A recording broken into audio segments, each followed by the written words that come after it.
અમુક લોકોને તો એવું જ લાગે છે કે મને છે ને ખાલી મને ભાવતી વસ્તુ જ બનાવતા આવડે છે, બીજું કાંઈ આવડતું જ નથી. તો એવી વાત નથી, મને બધું બનાવતા આવડે, પણ પેલા તો હું જે મને ભાવતું હોય ને એ જ બનાવું. એટલે આજે પણ આપણે લાગી ગઈ હતી ભૂખ, એટલે આપણે બનાવી લીધી હતી મસ્ત મજાની ચિપ્સ, એટલે કે ફ્રેન્ચ ફ્રાઈઝ. તો જોઈ લ્યો, આપણી ચિપ્સ બનીને થઈ ગઈ છે રેડી. અને તમને બધાને એમ થતું છે કે આ કેસરી કલરની કે, તો એમાં મેં છે ને થોડાક ફૂડ કલર નાખ્યો હતો.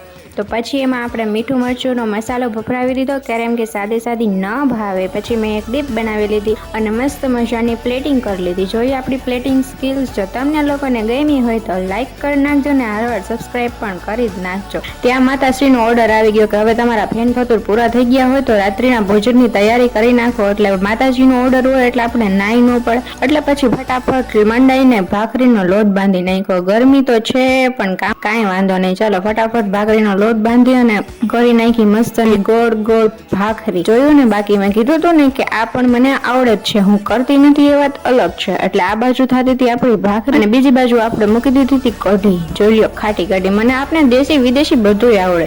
તો ચાલો આવી જાવ બધા જમવા અને મળીએ આપણે બીજા બ્લોગમાં.